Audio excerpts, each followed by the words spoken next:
Welcome, everyone. Thank you for coming to this evening's Historical Games Network panel on Analogue and, in brackets, historical games. This is our 14th panel, I think, which is slightly terrifying. And we've just hit our 5th anniversary as a network, so we're pretty pleased about that. And today we've got 3 fantastic panelists for you. I'll ask them to introduce themselves in just a minute. We have Izzy Bartley, we have Liz Davidson, and Andrew McKelvey. So I'm going to throw over to all of our panelists to give a quick introduction about themselves, to situate them for you, and then we'll go on to a bit of questions and answers for the panel. So Izzy, would you like to introduce yourself, please? Yeah, hi. So my name's Izzy and I work for Leeds Museums and Galleries here in the UK. So I'm the Digital Learning Officer there. I'm also a PhD student, just finishing up my PhD at the University of Leeds, which looks at board games and how we can use them to do decolonising work. Thank you, Izzy. Liz. Hi, I'm Liz Davidson. I am currently the creative director at Leader Games. It's a new one. But for this panel, I am Liz Davidson of Beyond Solitaire. I do a podcast that is about games history and culture, and I'm also a designer of historical games, including Night Wishes, Queen of Spies, and just hit the cut on a P500 for GMT, Foxes and Lions, which is about the Italian Wars. Awesome, thank you. And Andrew. Hi everyone, my name's Andrew. I am the co-director of Idle Games. We're a game studio, a board game studio, based here in Scotland. We have just released, 6 months ago, we released our first game called The Old King's Crown. And then we also followed that up with a second crowdfunding campaign that just wrapped last month. And so now we're working on a second printing that's going to be arriving with people within the next couple of days. Before that, I was a university lecturer. I worked at Edinburgh Napier University, where I taught primarily game design, motion graphics and animation. Awesome, thank you very much. So a great kind of selection of different perspectives on games, which is going to be good for the discussion. So to start us off, and I'm going to come to you first for this question, Liz. When you think of analog historical games, what do you think of? So what's your starting point and why? Ooh, I know this is different for everybody, but for me, the start is probably GMT, because those are the first historical / war games I had access to. I had a high school teacher who was using them in his classroom. And, I did Model UN and like European history and, some other courses with him. And there were games in there that were about history. And so for me, that's the starting point. But now there are so many places to go with that. I'm actually really excited by the explosion of historical gaming over the last few years. Awesome, thank you. And what about you, Izzy? Where do you begin with this discussion? So I think it's a really interesting one, because I think any game that has a historical theme or setting could be seen as a historical game, depending on who's playing it and what they're bringing to the game. For me, so I am here, obviously I work at Leeds Museums and Galleries, but I just want to say I'm representing myself here today. But within the museums, we are about authenticity. And so for me, it's the ones that actually use the history within them that I would count as a historical game. Thank you. And Andrew, what's your view? Yeah, I mean, I would say as a board game designer, historical board games would be the first thing that sort of come to mind for me. Really anything that gives us a historical framework to allow players, to explore the context of that history. But I mean, my background was very much, I grew up playing war games, Warhammer, which was fantasy, but still kind of medieval coded. And a lot of that background was what formed what we made as the Old King's Crown, which was as a fantasy themed, but still sort of rooted in medieval environments and context. So for me, yeah, so board games that can somehow kind of simulate or emulate different historical contexts within a framework that allow players to sort of ask, like, what happens if situations played out differently, or really allow players to see, what were the decisions around these events, why were those decisions being made. So for me, yeah, it's like a framework. It's a platform to let players, really experience the context of that history. Thank you. And there's a nice mix there, right, of kind of this idea of games that are explicitly about history with games that kind of do something which is mechanically historical, and also that idea, as Izzy suggested, of games which maybe not even obviously historical, but they do history things, and in some way we can think about them as being about the past. I'm a bit of a fan of the idea that any game that has anything to do with history is historical, so I'm kind of, I lean on that side of the fence, but I also understand the practicalities of a game that's actually, got something obviously historical in it. Sure. So one of the key arguments that video game developers make around historical video games is that they provide this ability for players to visit the past, to be immersed in a particular historical environment or a particular historical moment. How do analog games tackle this? Board games, card games, role-playing games, whatever choice you want to go with. And what do you think they do well that digital historical games do badly or less well? I'm going to start here with Izzy, I think. So I was thinking about this because I'm not sure how immersed I feel in the history when I'm playing the game, but I think for me, the thing that board games do really well, I'm not a huge video game player, I have played video games, but it's the physicality of the components and taking those actions within the game.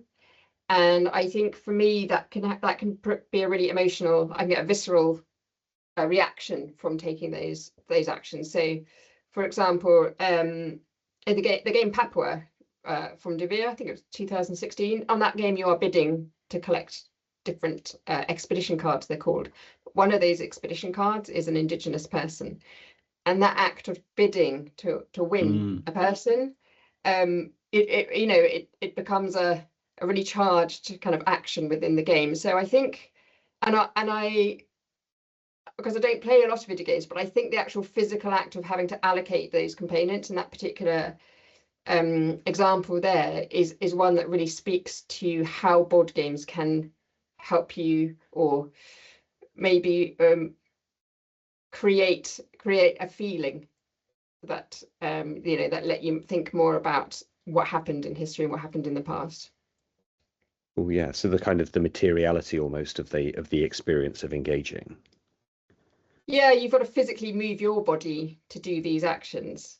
I know when I played Small World and I removed that Lost Tribes token, I really felt like, oof, this is a thing that I'm doing here.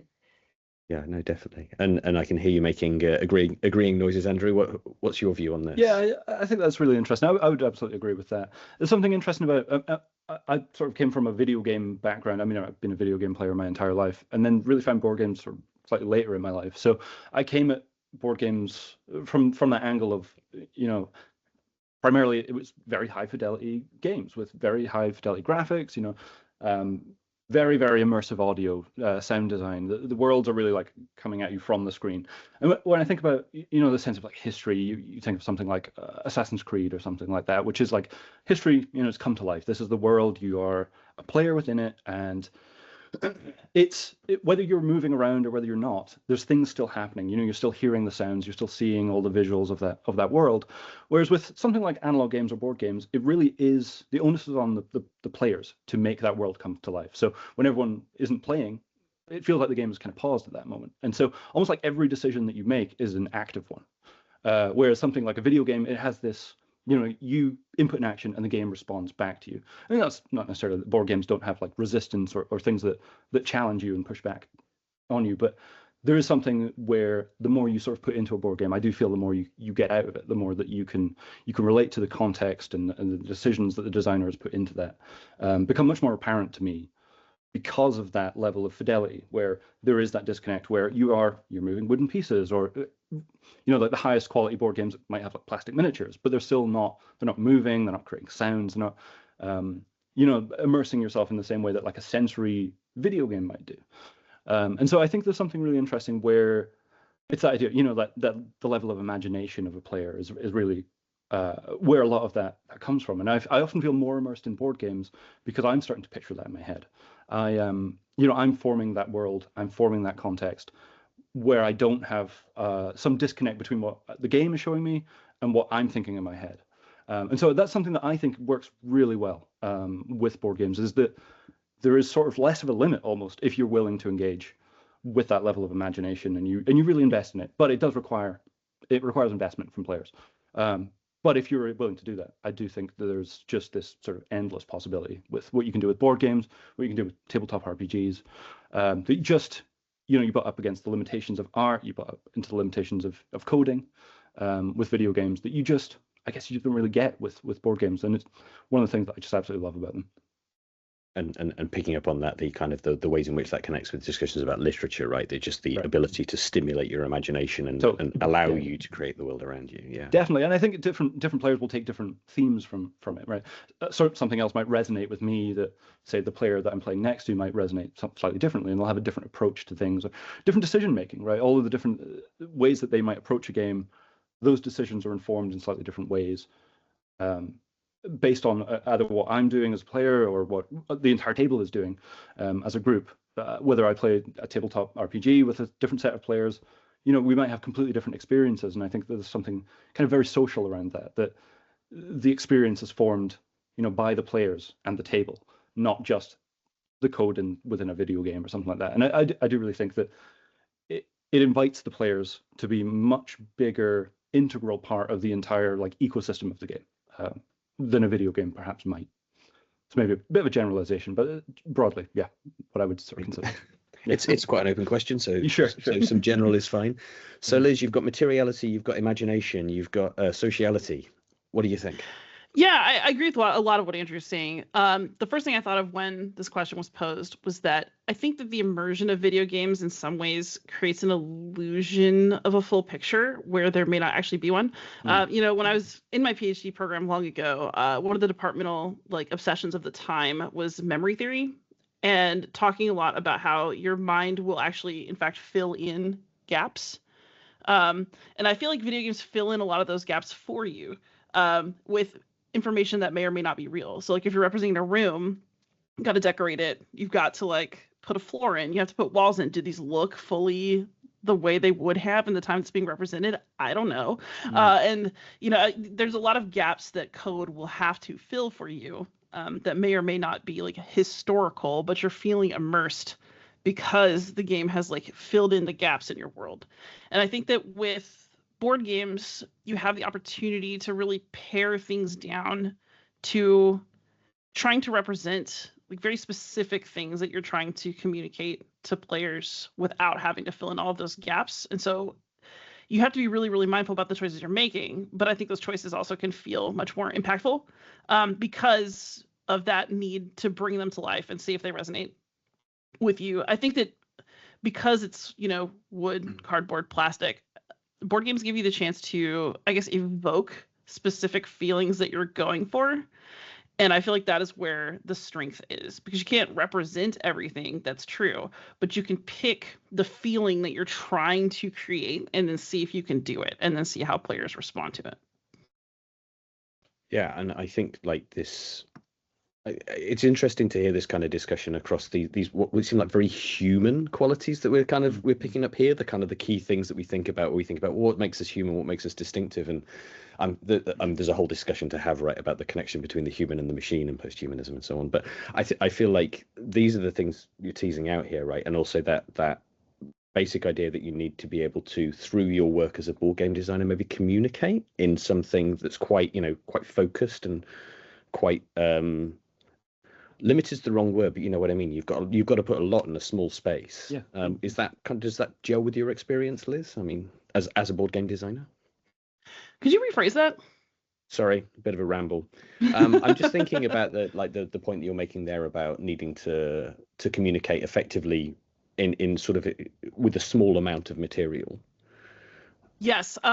So this also this is something I've been having to think about more recently, because I used to just be able to go off and do my little designs and not worry about it. But the other thing is that every game that you make, unless you really have the freedom to do purely artistic design and not worry about it, is also a product. And every game that is a good design, whether it's about history or not, in my opinion, manages unless you just really want something puzzly, but that's not typically my thing. I like very thematic games. They're trying to capture something. So that something could be something like Heat, where you're managing your speed in a car and you can crash. Or, you could be trying to evoke I don't know, like a gentle rain, like the feeling of watching the pond on a rainy day. And so I think our choices about what we're trying to spotlight or capture when we're doing historical games is particularly interesting. Because I mean, I think really I should have, if I'd stayed in academia, I would have ended up a reception studies person, because I think it's you're trying to represent something from history, but what you're choosing to represent says something about you, and it says something about the culture that you're trying to talk to. Like, what is it that we are picking out of these historical moments that we think is important? And I think that board games give a really good chance to choose those moments and try to share them, and then also to turn back around and think, well, why did I think that was interesting? Or like, what are we collectively finding very interesting? I think that, every time you're doing history, you're telling two stories, right? Like, you're trying to reconstruct what happened, and then the way that you do that is a story about yourself. And I think that slotting board games and what we're trying to do with them, like, into that kind of lens often reveals a lot. Thank you. And those choices bring us kind of quite neatly to our next question, which is to broach the terrifying situation of the question of historical accuracy. So I think we're around to Andrew to start this one off for us. How important is historical accuracy in games using historical themes and settings? Sure. What do you think on that? Yeah, I mean, it's interesting. We've only made one game, The Old King's Crown, which is, as I said, it's sort of historically coded in what you would probably describe as sort of medieval fantasy. But we deliberately didn't want that to follow a lot of the tropes that come with fantasy. There's a lot of associated tropes with that people would understand. There's Tolkien, there's Dungeons and Dragons that people immediately leap to when they think of medieval fantasy. And something that we were really interested in is not sort of sticking to that. There's things in our game, we deliberately wanted something more diverse, something that really sort of challenged that and questioned that. And so for us, we have like technologies that are everyday in that world that you maybe wouldn't include in fantasy. We have these massive like robots and things like that within this game world that we've created. And we were never interested in the idea of like a chronological story or events that happen in that. So there's no sort of sense of history as a series of events. There isn't something like there's a founding event and then that led to this event and so on. With our world, it's much more mood and feel, I think. World building, something that we're much more interested in. But a lot of that is still founded in a sense of history. And so I do think there's a sense of like accuracy that we want to, it's accurate to our world. But it may not be, accurate to a real world, but it is within the limitations of the world that we've created. We want to stick to that. It is sort of like the rules of our world building. And I do think, yes, there is an importance to, historical accuracy within good games. I think it really depends, I suppose, on what we want out of historical accuracy. I think some of the best games I've played don't recreate history in the sense of these are the events that happened in history, but rather give you the framework or almost like a toolkit to let you say, well, let's see what happens in this situation if events were to happen differently. So great examples would be something like Pax Pamir or John Company give you this great system that lets you ask questions about, well, what were the decisions that led to those events, rather than let's recreate the events exactly as they happened in the real world, right? And I do think that's something that games can offer that other media just sort of really can't. That idea of interactivity, that game responds to your decisions and your choices, and there's pushback, there's resistance, is something that I just really love about this level of interactivity within board games. So for me, yeah, I think historical accuracy certainly is important within the constraints of it is a framework. It is it's like the box that you're building things within and you're experiencing it within. But I don't necessarily think that games necessarily need to say, recreate history exactly as it happened. Yeah. Okay. Thank you. And so there's something there about the accuracy to the coherence with the game world, Sure. and then something more general about agency and that kind of question of contingency, I think, as well. So Liz, what are your thoughts on this? I think Andrew hit on a lot of very good points. I mean, the thing is that you can't have a historically accurate game that is also a game in the sense that you have agency, because you have to leave open the possibility that things won't play out exactly the right way. Right. So when you're looking for accuracy, I think what I'm always looking for is like, do the decisions that I get to make and the pressures that I feel pretty much accurate to the time that's being represented and to the events that are being represented. So my friend Paul Wright, are working on Foxes and Lions right now, and we are like kind of testing Machiavelli's political theories like in game form. And so it's okay. So if you're going to talk about that, what are some things that have to be there? Okay, you have to have the great powers coming in from outside and messing with you, because you have to be scared that France is going to come in and wreck whatever plans you had, that the Ottomans are going to pirate you if you're Venice. So like, that has to be represented somewhere. Or you need to kind of bring out the tension between dealing with mercenaries and other types of military forces, and deal with the pressure of paying them and being able to bribe them, because these are things that are talked about at that time. Okay, so like let's put that in there and see how that feels. Okay, we want to talk about sentiment. Do you want to be feared or hated, or can you be feared and loved? Can you manage it? And then how would the places that you control respond to you differently based on those factors? And so we're trying to inject like real things that people at this time were thinking about and make those pressures feel accurate to the time. But the game will never play out exactly the way that the Italian Wars played out, because it can't do that and still be a game. So trying to create really period-specific people, I guess, and the choices around them, right? Yeah, and sort of like the pressures to form an alliance, break an alliance, or how am I going to respond to this, and how does it mirror like what the Doge would have done during these years that represents pressures they were feeling. Cool, thank you. And to you, Izzy, so I mean, you posed this question originally, right? So what are your thoughts on this? Yeah, I think this is a really interesting one. Like Liz, when you're talking about the gap, and that video games fill in that gap. So I mean, working in museums, and especially with prehistory and archaeology, we always say in museums, we think it might have looked like this. But then as soon as you present a picture of something, in my head, I'm like, oh, it looked like that. And I kind of forget the whole, it could have done it, maybe, possibly, we don't really know. So I think there's a real kind of, for me, I feel like it's really important to work on the authenticity of, say, for example, characters that are represented. And if authentic authenticities, we get quite a lot of pushback about, sometimes, it's still getting pushback about Black Romans, for example, which I think speaks to our education system. So I'm a white British person, right? We had Septimus Severus here in York, who was of African descent, who ruled the empire from York, but it's so little known. And so I think that the accuracy in games, for me, that the really important part is that kind of authenticity of representation. If that history is being used to sell the game or to market the game or to theme the game. So if you look at, for example, Ticket to Ride India, it says on the box it's set in 1911 India under the British Raj, but it also tells players they're going on their Grand Tour.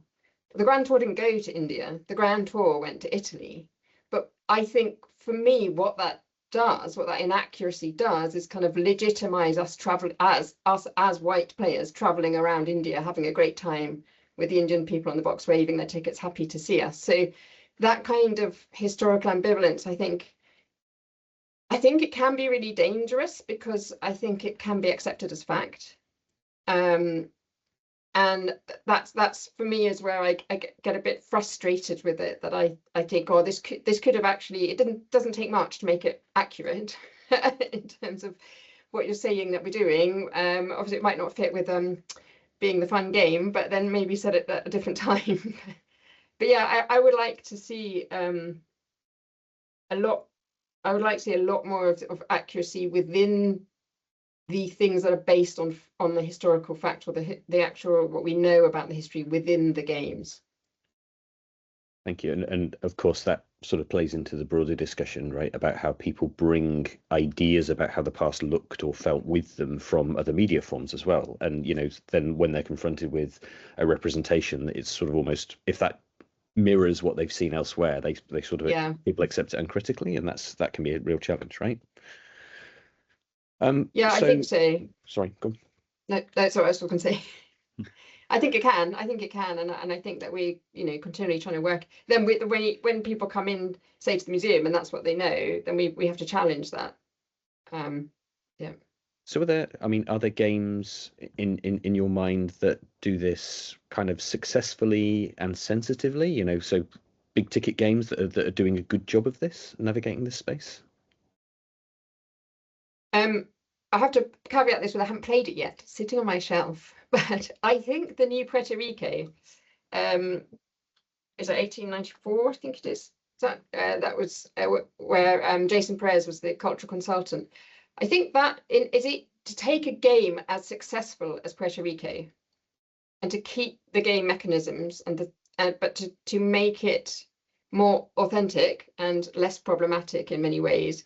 I think that can actually be more powerful than coming out with a new game, because in quote unquote fixing it, you're also showcasing what the problematic aspects of that game were. Now, I know that Puerto Rico is known, the problems of Puerto Rico are well known, but I think it kind of highlights it perhaps even more by redoing it, by acknowledging that actually we need to redo this because it's not okay. So that game, I'm really excited to get that game to the table and compare the two. But I like that way that some of the games are moving. Cool, thank you. What about you, Andrew? How do you think about the kind of the sensitivity and the success here? And also, I'm interested from both Andrew and Liz just to hear about also how this might relate to how you market a game. Yeah, I mean, yes, Liz, I don't know if you have any thoughts. Phil. You want me to go first? Dumping on me. No, I'm kidding.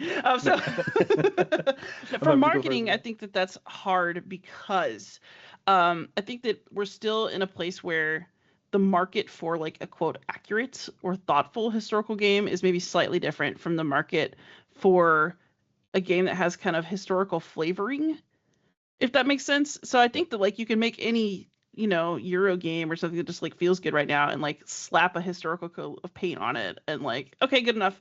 But that's not really what we're talking about. And that stuff is harder to market, especially because like some of those games are about quite serious topics and you have to kind of get people prepared to play those. And I think that is an interesting problem of like, okay, this is going to be something that maybe like pricks you intellectually, emotionally, but it's still worth engaging with, but you're also not just like playing Yahtzee tonight. And I think that things are trending in a direction where people are open to like those different kinds of topics. But I also think that figuring out how to talk about them can be hard. One of the questions I get asked very often is like, I feel weird having fun playing a game about war. Like, is that like, should I feel weird about this? And I guess my answer is like, well, did you feel weird about, I don't know, watching Schindler's List or reading David Diop's At Night All Blood is Black? Like, it's, if you consider games an art form and you're presenting them as art, then they can be about anything. And then it's a matter of like a critique of the perspective that's presented and the ways that that's done. If you're presenting them as a toy, or as I mentioned earlier, like a product, then you end up in a very different situation. And so I think that our communal conversation, right, about what we are making and who we are expecting to play it, it's an ongoing thing. I really love like a number of different, like, there's I like everything from stuff that's coming out from Hollandspiel. So like one of my favorite little games about Rome is just Stilicho, Last of the Romans, where you're Stilicho and you're holding off a bunch of like encroaching armies. And also the young emperor that you're trying to keep alive is susceptible to persuasion from politicians at home who hate you. So you're just constantly in trouble. And I feel like, that feeling of constant trouble, oh, that's really well done. Or, one of the reasons I'm working on a game that's in this same series as Here I Stand is I think that Here I Stand and Virgin Queen, if you can spend your whole day, it's a large time commitment, really evoke some of the fun parts of like European history, how it plays out. But those are games that are maybe not for everyone. Then you can go, but what I'm encouraged by is kind of the rise of things like, unfortunately Osprey is like currently being sold off. Yeah. I don't know the fate of those games, but things like Undaunted, I really appreciate because that is a serious game about Normandy. And, David wanted to design it because it reminds him of his grandfather who was in the battle. but it's also a fantastic deck builder that uses mechanisms that are super familiar to a hobby gamer. And so I also see like the kinds of mechanisms people are choosing to do historical representation, and the time ask is also, I think, changing the market for those games.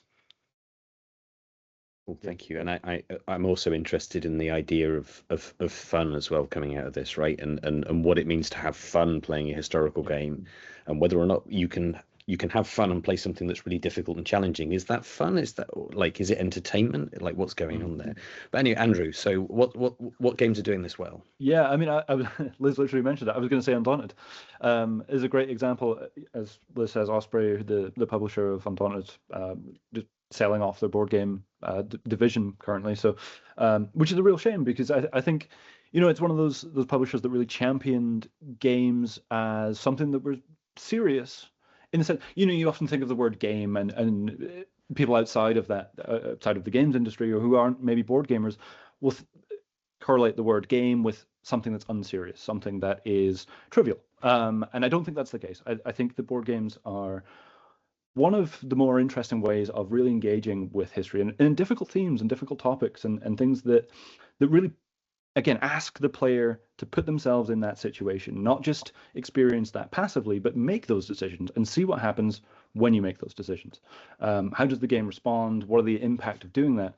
And yes, that there is a sense of like, while you're playing that, you are trying to win, right? Particularly competitive board games, the goal is still win, right? And it asks you to make those difficult decisions, because ultimately your goal, at the end of the night, everyone's still friends. We're all just playing a game, and by the end of the night, we're hopefully all still friends. But in that moment, it is asking you to make some pretty like tough decisions and really reflect on like, why would, in that sense of history, why were those decisions made, and what was the outcome of that? And so I do think, yeah, there's certain games that I really, really love playing that do this, and they do make you feel in the moment, yeah, I'm having fun, but at the end you're like, yeah, I'm really thinking about, what led to that? Why did I make that decision? Would I have made that decision if I was in the context of the real world history? How did that happen? And you can start to sort of, like draw a line between those. So certain games like John Company Second Edition is one of my favorite historical board games as well, and it does this fantastic job of really showing. So in John Company, you play houses or families within this kind of British Empire, and you were trying to gain influence with the East India Company. So it really asks like, what's your self-interest worth, while like everything you're doing has an impact far away that you don't necessarily see, but then there's impact, and that it sort of trickles down through the rest of the game, and it really asks you to make those decisions of the short-term gain that you're getting has lasting impact. It really does have a like an impact on others. It has an impact on a much wider scale that you maybe hadn't considered as an individual. And so games like that really, I think, let you see the scale and the scope of that in a way that I don't see from many other board games. I would say that traditionally a lot of board games are historically coded. I would say a lot of Euro games will use history as a theme. And sometimes that is just it's like a kind of wrapping around a system, not necessarily engaging with the actual subject matter, but rather, it's like you might have an introduction that says you are players within this setting. Beyond that, it doesn't really matter. You're just playing a game. At the end, you're not really asking any questions around what that meant or what those decisions led to. But I do think there's a world where, board games are really starting to ask these bigger questions and really, not shying away from it and trusting that their players are going to engage with that and engage with it faithfully as well and in good faith, which I think is really exciting. It's one of my favorite things about board games at the moment, is they're really asking these interesting questions and not shying away from it. So yeah. So plenty of examples, but yeah, that I could talk about those for ages, I'm sure. Thank you. And we're all still friends, said there like a man who's never played diplomacy.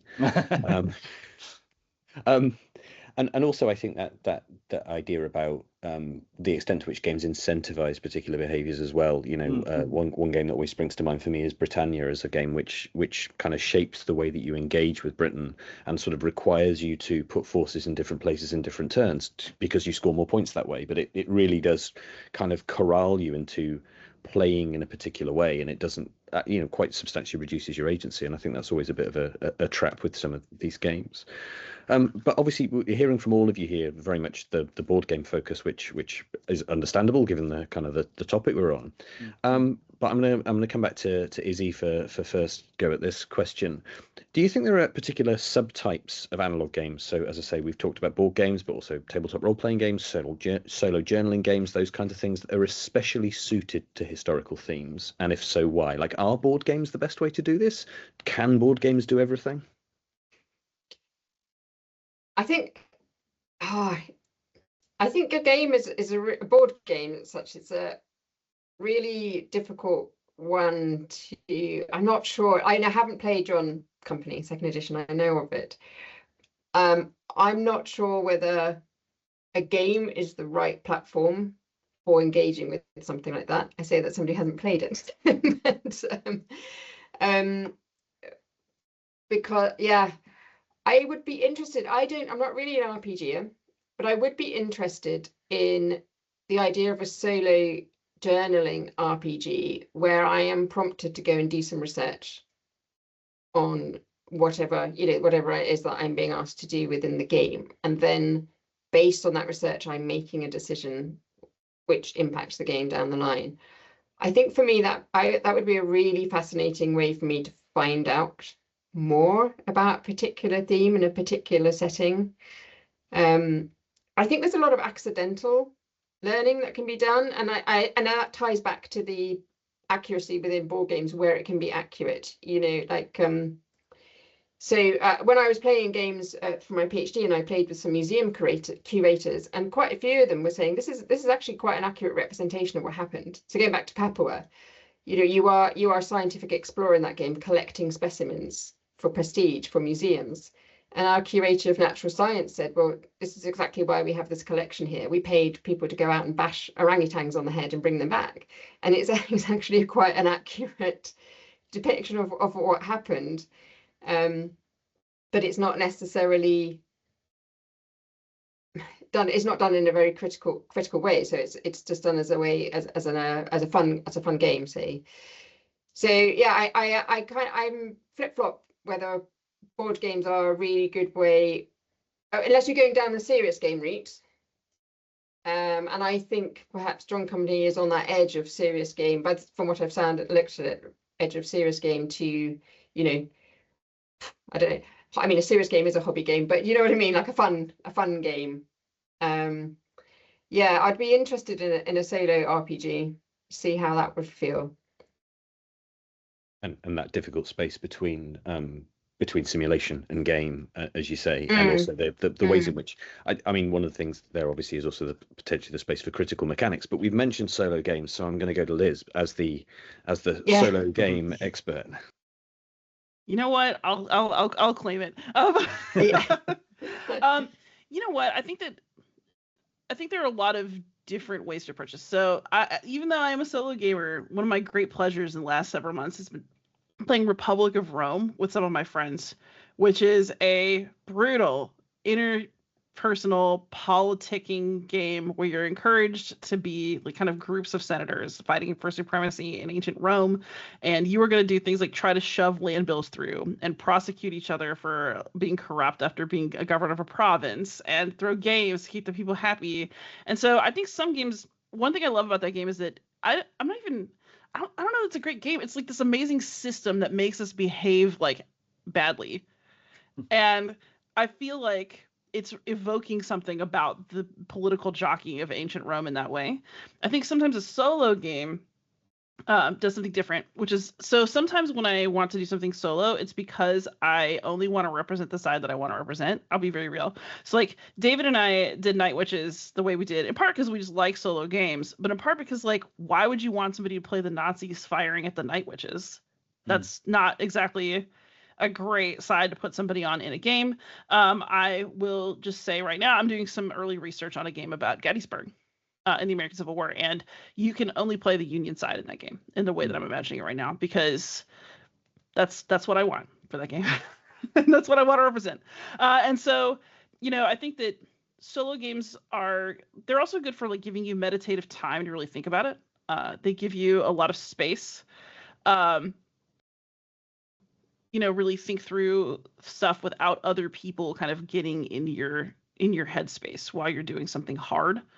And I also really appreciate that, like sort of like reading a good book. I think that Scylla does it. One thing I do kind of want to bring up here, though, just because I'll just be the chaos demon I am. I feel like some of our questions about this, like, is it right? Is it wrong? Should we? Shouldn't we? I think there's like a larger question in media right now about the kinds of depictions that we're expected to have in media, and whether writing a bad character is somehow writing a bad moral exemplar.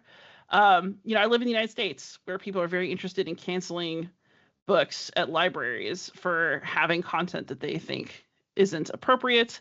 But I also think that, when I watch like book talk or like discussions of movies or literature right now, I see a lot of kind of flattening of like, okay, this is a morally difficult character. Does that mean that the author undersigns what the character did? And I would say that if you're looking at art, that's absolutely not the case. Like, you can write a horrible character and be a lovely person. And I feel like with games, we're kind of starting to stumble on versions of that conversation of like, what does it mean that I asked you to do these certain things or be in these kind of like difficult situations in a gameplay scenario? And how do we, I think some people feel more agitated because instead of just kind of accepting what's happening in the game, you're actually doing or being asked to do something. And I guess I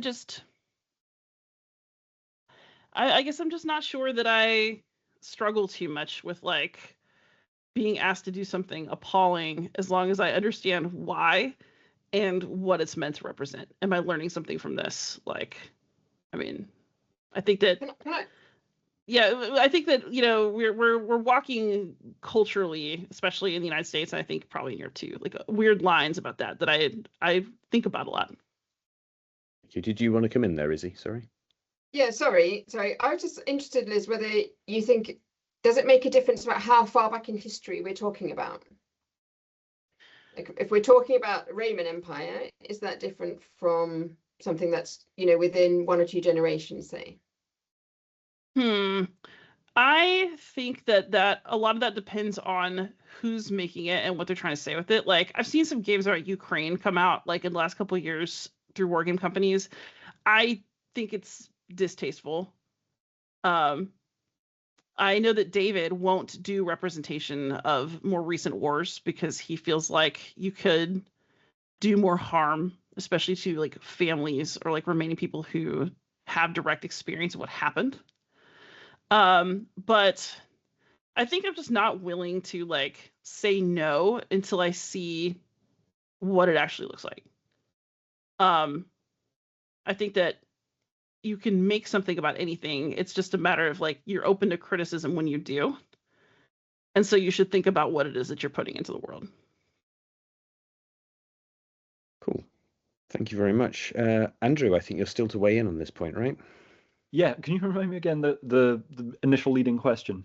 The initial leading question was: are there particular subtypes of analog games which are particularly good for different kinds of historical themes? Maybe.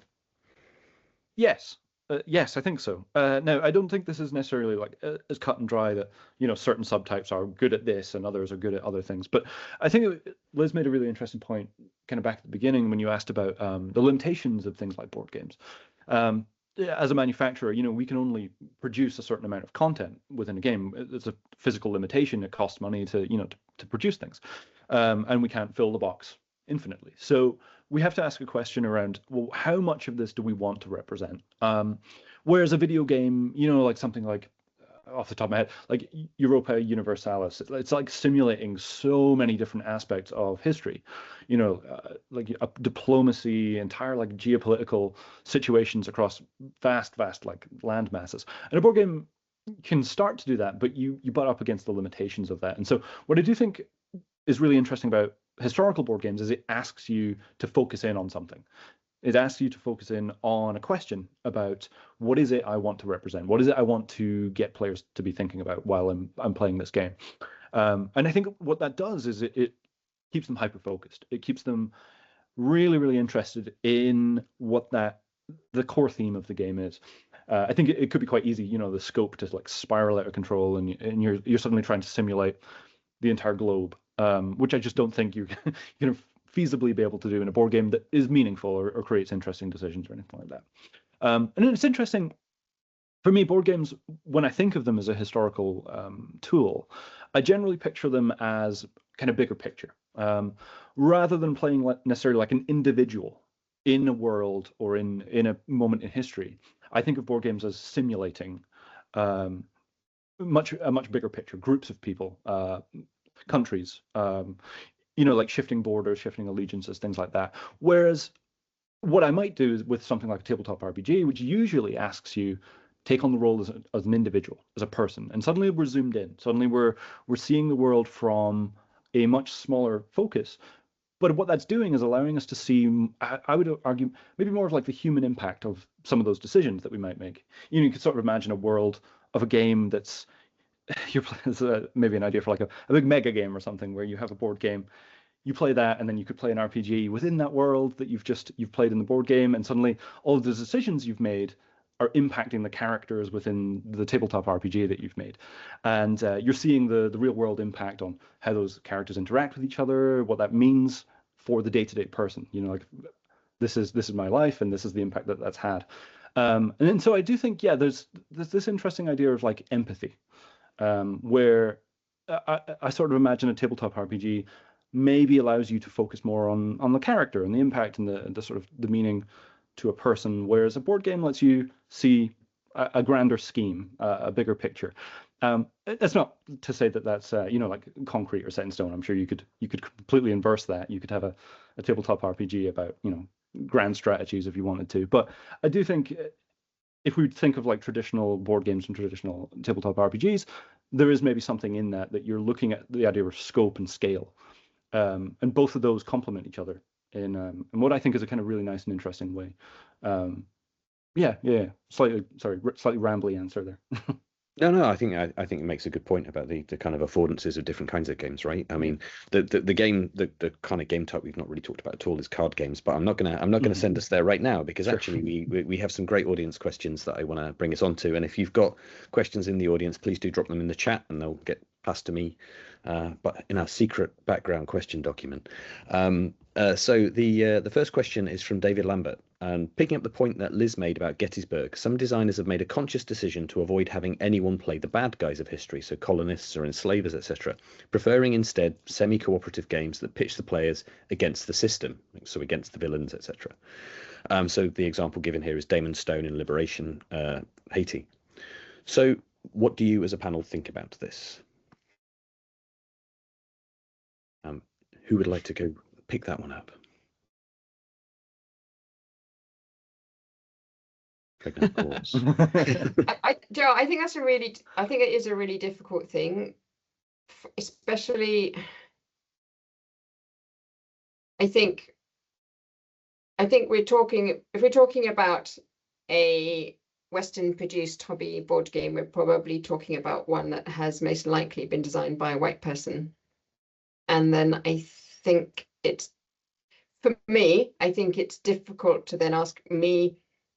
I feel uncomfortable playing as, for example, being asked to play as an enslaved person, for example. I don't have that history. I don't have that historical trauma in my family.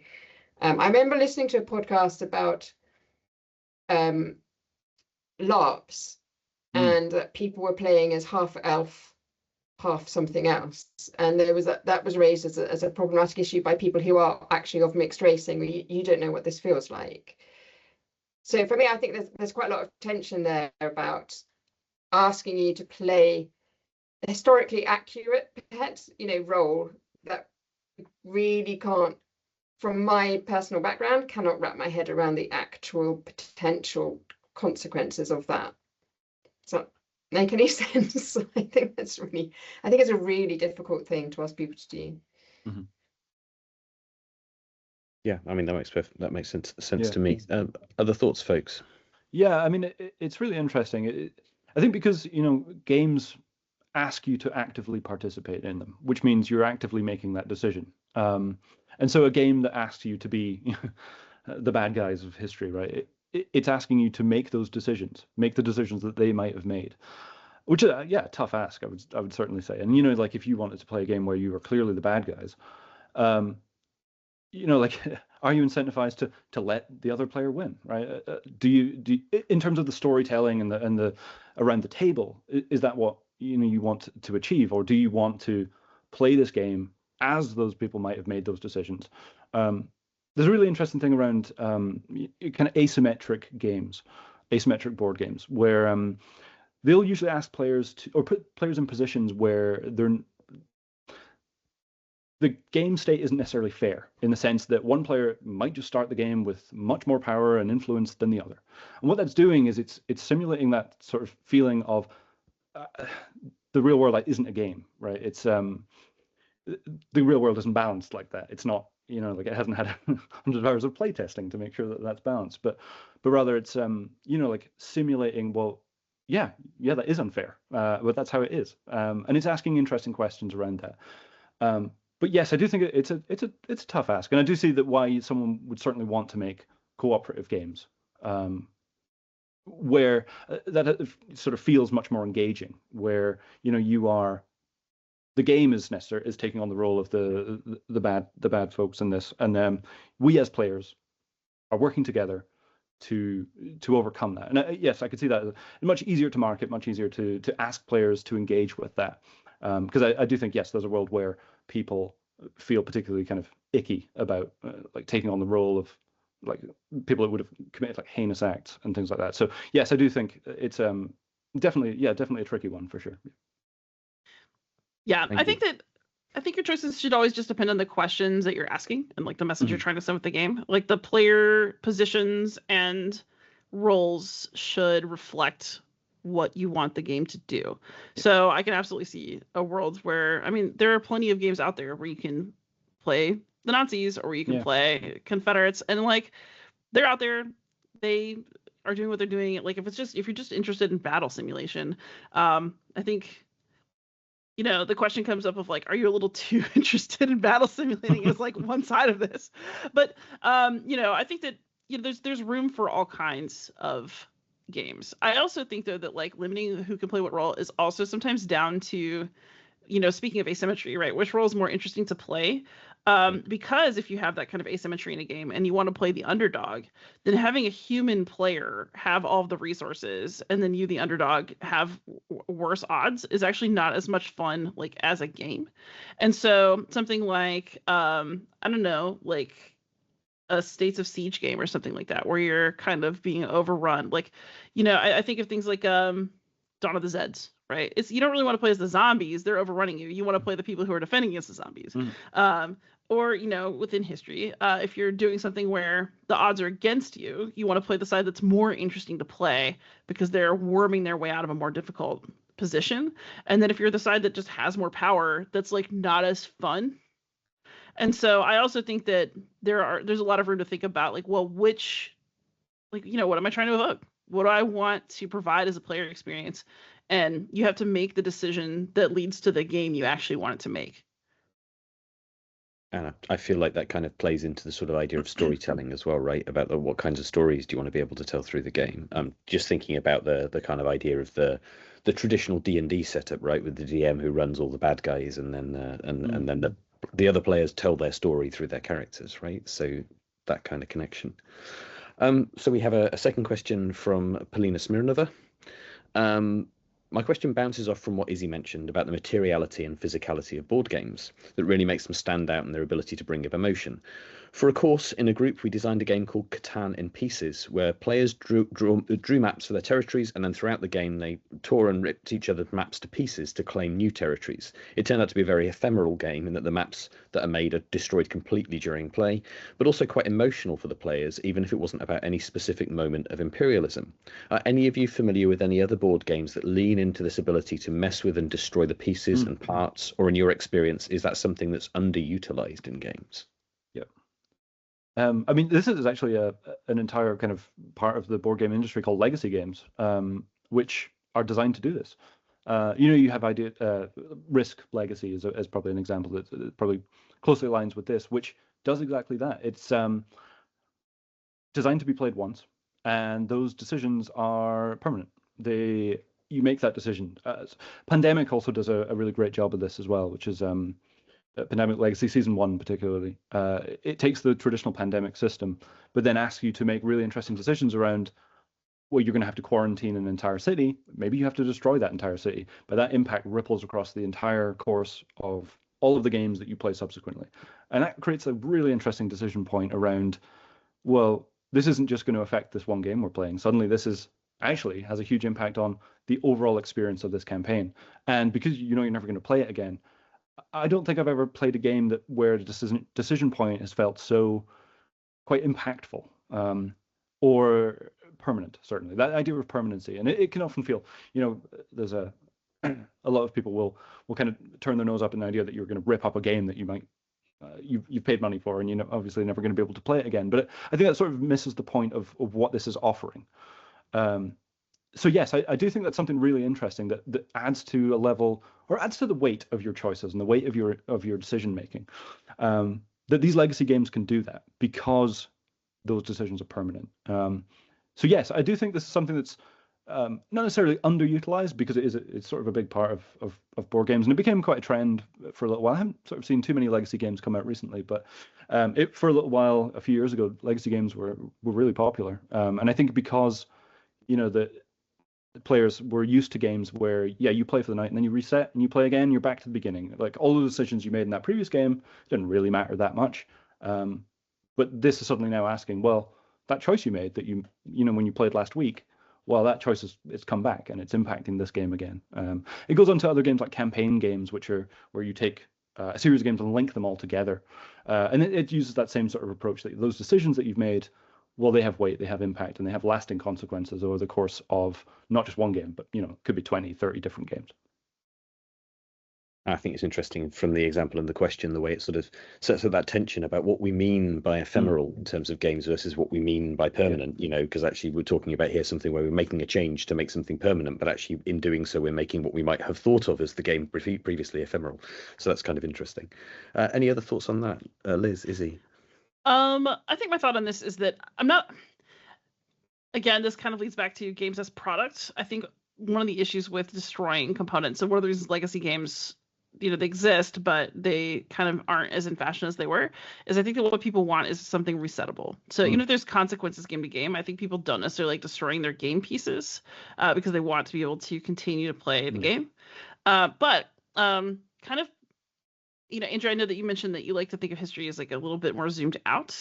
I think that a lot of the emotional weight can actually come from zooming in. So games that have characters with faces, often ones that represent real people, I think really can help drive home how the consequences of what you're doing in game. So for something like Undaunted, all the cards are named people with individual traits. In Night Witches, David and I have included a component that's just character cards. It's literally just pictures of the pilot, navigator, crew, and then if you blow up a plane, they die and you have to discard the card, and that is deliberately there so that you feel like the consequences of flying too carelessly and like pushing too hard and what has happened. I think that without having to destroy anything, they're like little things that you can include in games that help drive attachment from the player, which then also drives sadness when something happens to that component or to that character. And of course, all of those legacy games, a lot of them were replaced with sticker sets, right, to prevent permanent destruction. So very quickly they are offering sticker sets right afterwards. So obviously people were feeling more engaged as well, and they wanted to keep some of that engagement into future games. Izzy, what are your thoughts on that? I mean, as it was stimulated by your original comment. I know. I feel bad because I have a lot to add, really. But I was thinking when you were talking about Undaunted and that idea of I have got an emotional connection with this character, and now I am metaphorically deleting them from the game. And I do think that can be a really powerful way to do it while keeping the game intact. So I think it would be interesting to play a bit more with that idea within these games. Cool. Thank you all. So moving to the next audience question from Masood Zangi. So this is bringing us back to the accuracy authenticity discussion. How would you define authenticity in historical games, especially when it comes to a combination of historical accuracy and creative storytelling? How can we design games, video or board games, and call them authentic when the stories or even some of the places or characters are imaginary, which most of the time is inevitable when designing a game for a wide range of audiences? Wants to go with that? I think one of the things that came up with when I played Archaeology, the new expedition, published by Z-Man Games, Phil Walker Harding.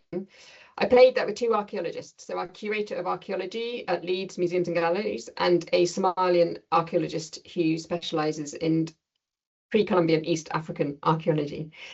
And they had some really interesting conversations about the values that have been attached to the artifacts in that game. So really briefly in the game, you are a white guy digging in the desert. I've got the box here actually. And you're digging for treasures, ancient Egyptian treasures, and you sell them to the museum. So first of all, the game uses parchment, and it would have been papyrus. So it's just a really easy thing to fix, right? But again, what is that teaching people who played this game? And then the values that are assigned to the cards, they had really interesting discussions around that, because the parchment, the papyrus, and the pot shards are given a value of 1, the lowest value in the game. And the death mask of Tutankhamun is given a value of 4, which is the highest value. And both the players, both the archaeologists, were saying that this is actually, when we do archaeology, what we're interested in is what we can learn about the culture, what we can learn about the people, and actually it's those scraps of papyrus, it's those scraps of pottery that will tell us the most. It will tell us about diet, it will tell us about migration, it will tell us about the ancient environment, it will tell us about everyday life. Those are the bits that are valuable.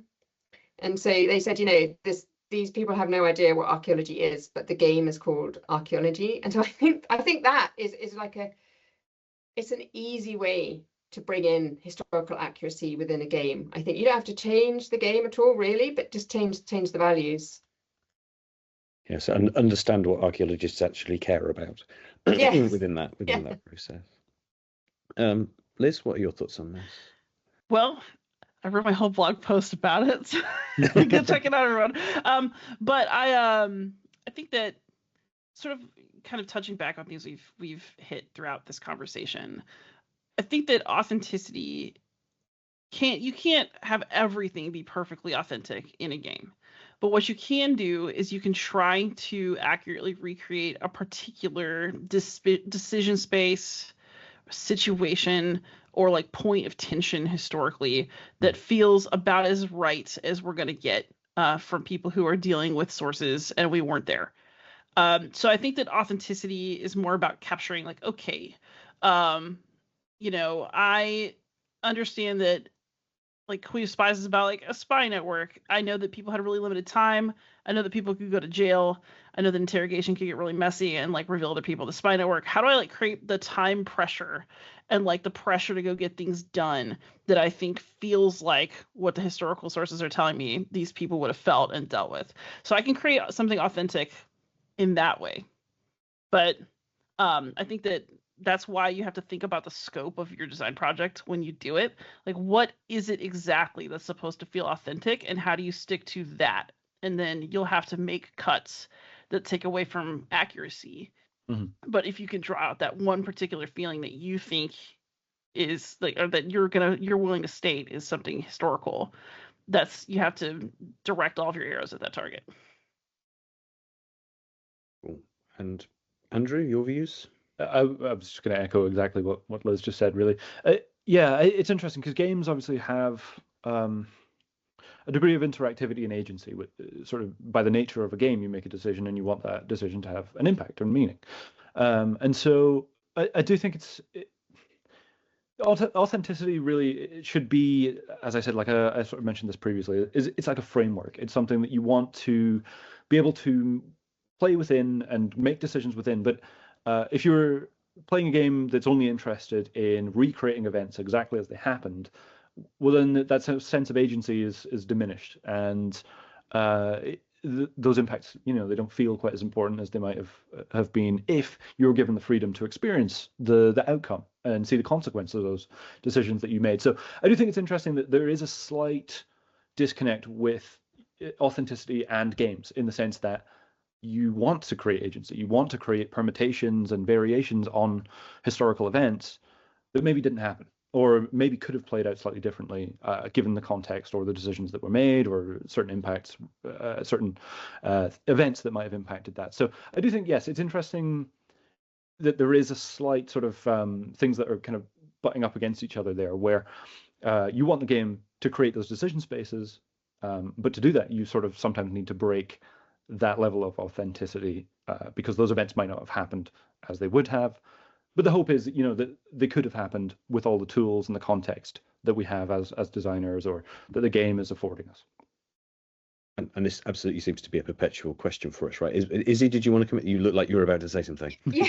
Yeah, just kind of thinking about that idea we were talking about earlier about, and I was bringing up the point about accurate representations, and we were talking about more diverse representations. One of the people that I played a game with is a British Indian woman, and I was saying that game designers are bringing in a better kind of a more diverse representation within players, like who you're represented as the game. And she said, right, but am I still playing as a white person, but you've just coloured me brown? That's what she said. So it's that idea of I'm what did she say? I've got to basically play as a white person. I just look brown, but I'm doing bad things. I think something like that, she said. So I thought that was really interesting that, she said, I see the B&Q adverts on TV, and they've put a black family in, or they put a brown family in, but it just makes me laugh, she said, because my house doesn't look like that. It's not an authentic representation of a culture or a thing. And so I think that's a really interesting point as well, is that just providing a more diverse range of playable characters doesn't necessarily make it more authentic or historically accurate, even if those characters existed in that time. Yeah, and there are some assumptions always hidden in the background as well, right, about how the world works for you, which, as you say, kind of underwrite those assumptions about or underwrite the assumptions about the positionality of the characters that you get to play, etc. Yeah, definitely. I'm curious, by the way, because in a few of the last few answers that have come up, you've referred to, collective you have referred to kind of learning, or like, what do these games teach us? What do I learn from these games? And I'm curious, how important do you think it is for us to be able to learn something from playing historical games? I kind of feel like that's the point of a historical game. Like, if I wanted to not learn anything and just play with an interesting mechanism, I mean, I play games like that too. I got a copy of Jungo in my bag. It's just like an abstract game with a bunch of numbers, and it's great. I love it. I mean, as a piece of design, I'll never make anything so elegant. But I think that you play historical games because you're attracted to the topic. And so you're expecting to either see something that you already know because you've been learning, or something's piquing your interest and you want to engage with it. I see those things as very, very intertwined. Thank you. I can see nodding. Is there broad agreement on this point? Yeah. I mean, that's it. A board game realistically could be, condensed down into blank cards with numbers and bits of text on them. No problem. The game would still function. You'd still play the game, maybe even still have fun with it. But I do think, yes, the theme is the thing that draws people in. It's the thing that hooks people. It's the thing. It's the sort of cynical side of me is it's the marketing, right? It's the thing that sells the game. It's the thing that somebody is going to be drawn to. And I do think, historical events are interesting, and particularly there's going to be a certain theme around, historical themes that are exciting for people, and they want to be drawn into this game world. They want to, be able to experience the decisions and choices that were made that within that context of that historical environment. The game that we made is, as I said, it's not historically grounded in the sense it's not based on a real world, but the theme for us was very much an important part of the design of the game. It's just equally as important as the mechanics. because we wanted players to embody what it was to be a certain faction, to how do they feel within this kingdom, this world that they're all engaging with as like a kind of power struggle for an empty vacant throne, and what does it mean to be that faction within that world? What are the tools that they have available? How does the kingdom see them? How do the people in this world see them? And those decisions that they make, how do they ripple through the events of the game? And so for us, theme, and in this sense, the historical context of historical games, really important, really, really important. It's the thing that I think people keep coming back to, and the hope is, people will learn something from them. People will take something away. What I like to think of it is like, when I play a board game, I don't necessarily remember the mechanics. I don't necessarily remember like, oh, this piece moves to this point, and that was fun or memorable. What I remember is more the story that told.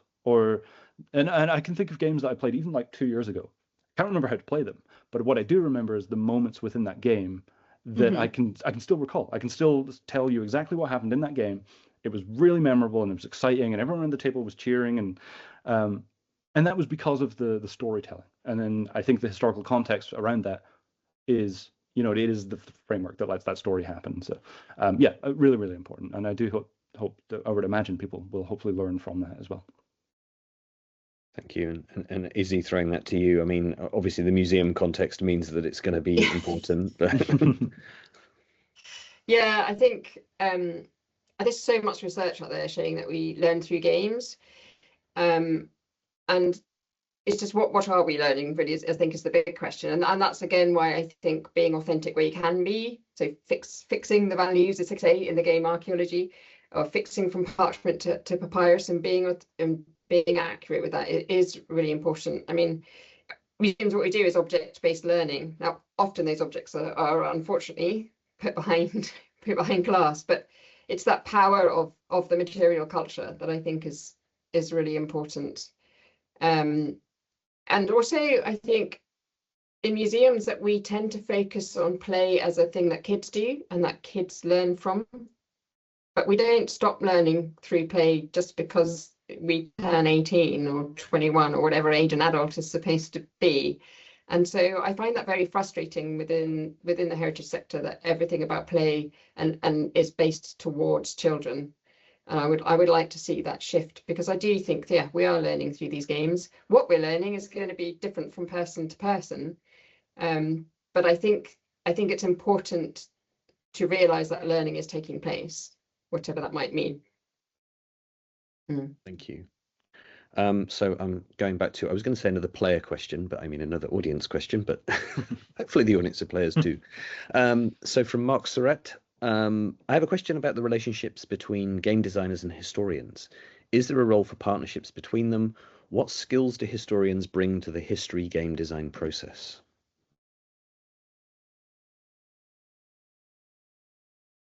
I mean, hoping there's a good positive answer here, right? Because historians like to feel valued. Well, I guess what I'll say is that there's a full spectrum for this. So I am a trained historian, and I think that informs even my non-historical game designs, because I'm steeped in the kinds of narratives that lead to interesting theming, like something like the Old King's Crown, even if I'm not making something explicitly historical.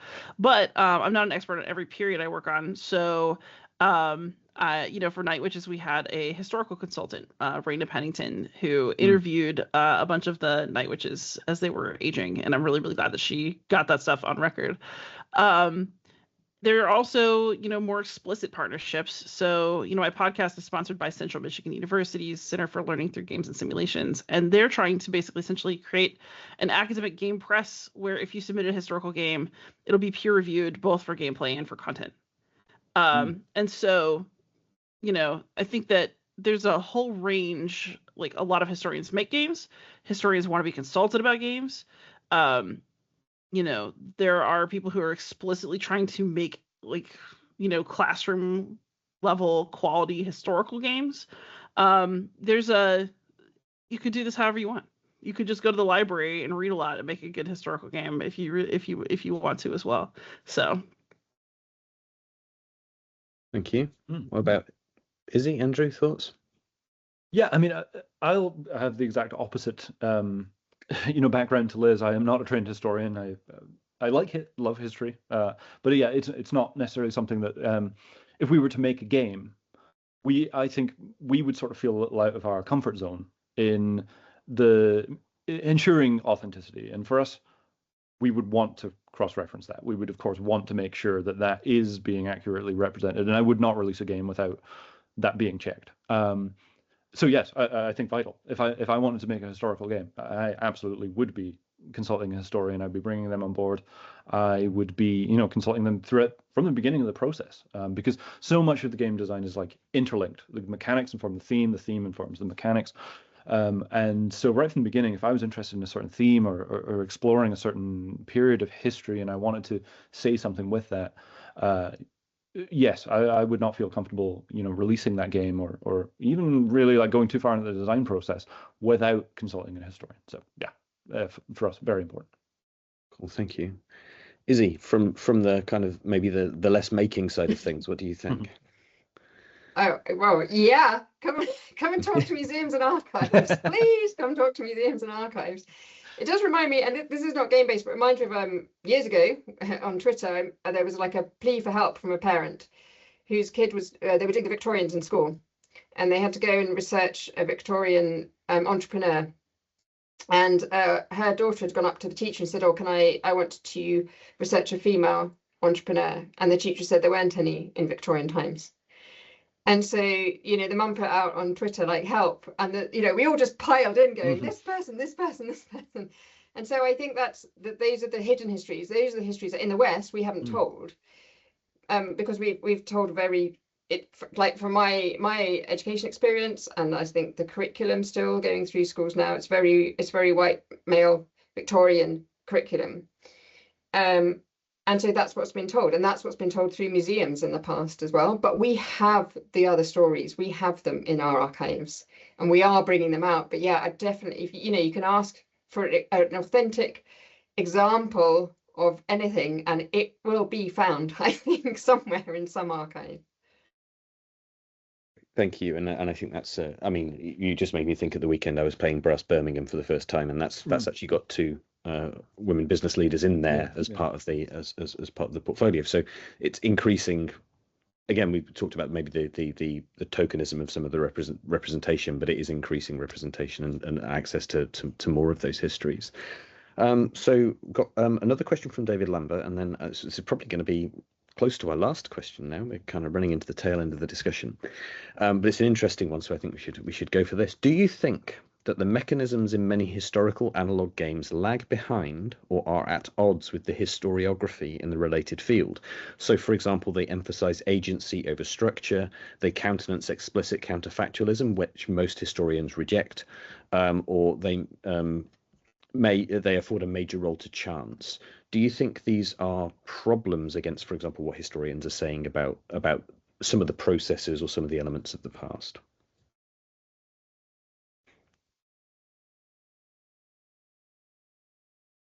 I thought I'm being polite. Somebody else want to go first? Thinking about that one. That's an interesting question.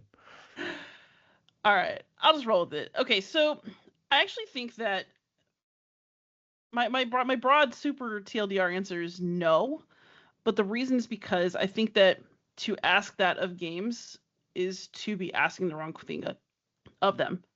I mean, if you're really serious about studying history, there's no like one source that's going to teach you. Like a game can't teach you all of the history. It can give you a sense of flavor. It can give you a sense of perspective, and that's what the game is for.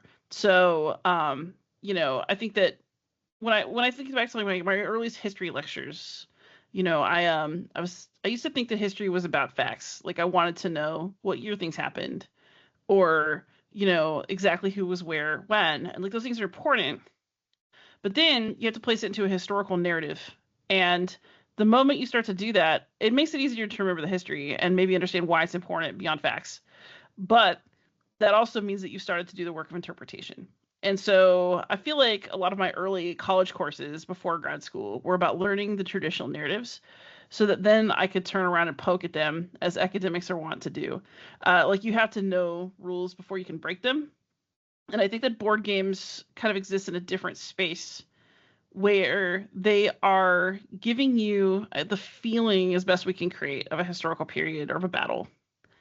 And so you're not playing them to learn exactly what happened. You're playing them to, I think, pick up the vibes of what happened, if that makes sense. And that's actually providing you something that a book can't do as well, because you can read a book kind of like a story, but it's only ever going to end one way. Mm-hmm. And somebody can tell you all the reasons a decision got made based on like interviews or letters or any of that. And you can see all the reasoning, but that's not the same thing as like doing the reasoning process yourself.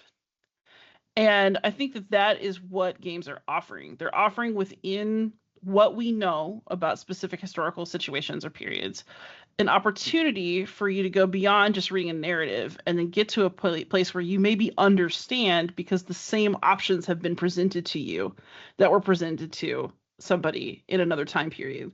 And so you can actually feel the pressure and feel your options in a way that makes then going back to the book make more sense. So I play and read like parallel a lot, because to me that's the best. Like I'll pick up the official narrative and then play, or I'll play and then go pick up the official narrative, or swap if it's like a big thing for me.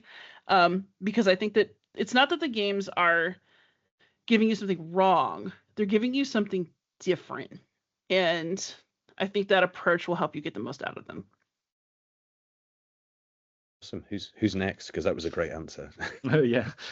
My answer is not going to be anywhere near as good as that. But I absolutely agree with everything Liz said. I mean, it really is what a game does is that, as we said, there's limitations to what a game can do and can include, and there is an element where you can't cover every part of the history. You can't talk about every bit of context that led to the events of the game as it's trying to explain or portray.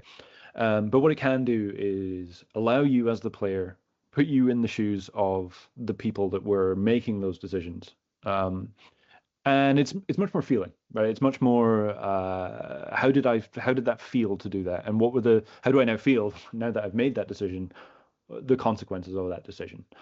And so I think, yes, it's less factual. Like I don't think I've played many sort of like historical games where I've come away and I can remember, as Liz said, like specific dates or something like that. Like I played many historical games and I don't think I can remember any like specific like dates and times or any like concrete pieces of fact as such around it. But what I can sort of remember is the decision points, the impacts of those made, and I think what that does is through agency. And as we said, that level of agency creates a disconnect with chronological events of history, but I think that's important because that's the affordance that board games allow us, is they give us that opportunity to see what those different what if outcomes might be, and so I think of them as like an auxiliary, like a companion piece to history. They're not the only way of course, studying, and I wouldn't ever expect anyone to learn history solely through a board game. But what they hopefully will do is become a gateway, become a system that someone could sit down and be like, this is super exciting or interesting to me, and I want to learn more about it because now I know how it's sort of felt, to be in that, make those decisions, and to see the impacts of my decisions. So to connect back to the earlier point, learning not only from games but because of games, right? Yeah. Izzy? Yeah, I don't have a huge amount to add to that. I think these are both really interesting points. And I think that when you emphasize agency, I mean, if we're talking about playing a character and having agency with that character within a game, well, the person that they are emulating, the historical person, had agency at that time. So, I think the agency is the really important thing, I think, in terms of emotionals and feeling. And thinking about the different outcomes that might happen, as both Liz and Andrew said. I don't really have an awful lot to add. I had a friend recently who went to Skara Brae and played Skara Brae at Skara Brae. Oh, cool. and they said that they felt that game was pretty accurate in lots of ways, and that there's lots of resources in that game, and that idea of what are you going to keep and what you're not going to keep, and the people at the time would have had, they would have had to have made those choices of what are they going to go out and spend their time doing that day. What do they need to survive? Yeah, and I think there's a thing there about thinking about if we think about our own lives and think about other people's lives, the extent to which we know things about those lives there's an almost a desire to try and figure out everything that we can, but in practice often there's so much we don't know. I mean, I'm by background I'm a medievalist, so working with a source base that's full of holes and a lot of interpretation and evidence analysis, but ultimately not really knowing, just trying to work out what might have happened. And I feel like games are great for this as well, great for allowing us to explore a space, a set of decisions that could have been made, and also those kinds of processes of life, those things that make people's lives go. So yeah, I think there's a real potential there. So I'm gonna slide us towards a close with a final question for you. What is the future of analog historical games? And in answering that, you might want to think about the trends that we see emerging in contemporary historical analog games, the areas that get overlooked. I mean, obviously there are loads of games about Western history. There are plenty of games about things like World War II, the Cold War. So what's the future? What's missing? And what are the trends that you see from where you sit? Yeah, I mean, great question. I mean, my hope is that just more areas of history, receive a game that allows people to explore these. I think what board games do that maybe video games sort of can't necessarily. Well, this is maybe again a little bit of a generalization, but video games are incredibly expensive to produce, and particularly to be able to convey a lot of that history and really bring that to life in a way that a video game uses the tools that it has available. I would say board games can be a little more niche. They don't necessarily require the same amount of people to purchase them to make them a reality. It's not to say making board games isn't expensive, but they don't quite require the same buying cost in terms of like people that purchase the game to make it feasible. And so what that does, I think, allow board games to do is to be more focused, to be more brave with the topics that they approach and things that might just not be, like have mass appeal to audiences. And I think that's really exciting because I think there's a game out there for everyone. Someone that's interested in very, very specific parts of history. I think that there's a world where you could make board games about them, and you could convey that to people or show that to people who didn't know they were interested in that. And suddenly, that is their gateway into that part of history that they knew nothing about. There's plenty of board games that I've played. I sort of knew nothing about that period of history. And playing that game suddenly, oh, this is actually really, really interesting. I didn't know anything about this. I'm going to go away and learn it. I'm going to go and, learn more about the context about why I'm making those decisions and why I'm doing what I'm doing in this game. So I hope, the games keep getting made like this, that keep exploring parts of history that, a wider sort of video game, maybe just doesn't have the opportunity to be able to do or just can't financially or feasibly be able to produce. Thank you. What's your thoughts, Liz? Ooh, I think that a lot of what Andrew said is true. I'm really excited about the increase in kind of niche topics that are getting covered or topics that are getting covered from different perspectives. Mechanically, what I'm hoping to see is continued cross-pollination between more mainstream hobby games and historical games. I think that borrowing from, one from the other is really good. Like some of the most interesting mechanisms I've seen for handling semi-cooperative games, for example, have been in the historical space. So I would check out Land and Freedom if you want to have a look at that, by Alex Knight. It's about the Spanish Civil War, and he has interesting ways of dealing with kingmaking and keeping things semi-cooperative to the very end. So you can see these kind of interesting thoughts appear in historical games, and then I also think that historical games are borrowing mechanisms from mainstream hobby games all the time, which is how you end up with things like Undaunted. But then that also pushes historical games into that mainstream space. And so what I want to see is like continued like cross-pollination. I also think a lot about this in terms of, I guess, like what I want to make. And Andrew, I think you probably do too, because like we're out here making games. So like, what does the future look like? What do we want to make? And so, I'm hoping in my own future to make games that deal with religious topics in more nuanced and interesting ways, because my PhD is in ancient Christianity. And I would really like to figure out how to express some of my own thoughts about what I studied on cardboard now that I'm like a more experienced designer and like developing the confidence to try to make a bolder move like that. I think that what I'd really like to see is board games. I feel like we're in the middle of like kind of board game intellectual movements that are very interesting. And I want us to keep doing that. Like just the way that you can track like literary schools of thought or, people who are really interested in certain trends in history. I do think that we'll start getting there with historical gaming, and that people who look back at us now in 30 years will kind of notice trends of our time and carry them forward. So I'm kind of hoping for like continued chances to observe that happening and like keep developing as, serious games are being taken more seriously. And I'm into that. I hope it continues. Nice, thank you. And final word, Izzy. What's the future?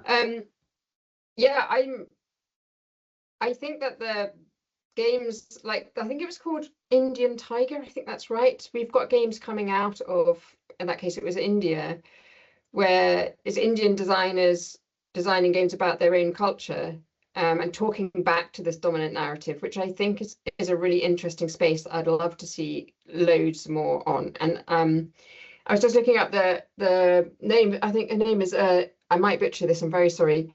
Chimamanda Ngozi Adichie, and her idea of the single story. And I think a lot of gaming that has come out of the industry in the past has been, a single story, i.e. the Western idea, the Western view of history. And I'm really excited to see more from up and coming designers from other different cultures from that and their take on things. And one thing I would love to see is Daybreak by Matt Leacock and Matteo Menepace. I've just scribbled this down here. So that game, some people, it's discussion whether is it a serious game, is it not? I would say it's not a serious game because it won the Spiel des Jahres, and I don't think a serious game would win the Spiel des Jahres. But what it did do was use QR codes to link the cards, which were all based on real things, to more information, and that gave the player choice of whether they wanted to learn more or not. And I think that would be a really interesting way to deal with some of these historical accuracies, and deal with those discussions around what is accurate, what isn't accurate, where's the fuzzy line here. I think that would be I'd love to see that in more games. Thank you, and thank you all for an amazing discussion. Thank you to our audience for their attention, for the great questions. Our next panel will be coming up. I think Ian may have posted some details in the chat, but if not, we will advertise that. So please do join us again. And thank you. That's been fantastic. If the speakers could stay on a moment, and goodbye to everyone else, and we'll see you again soon.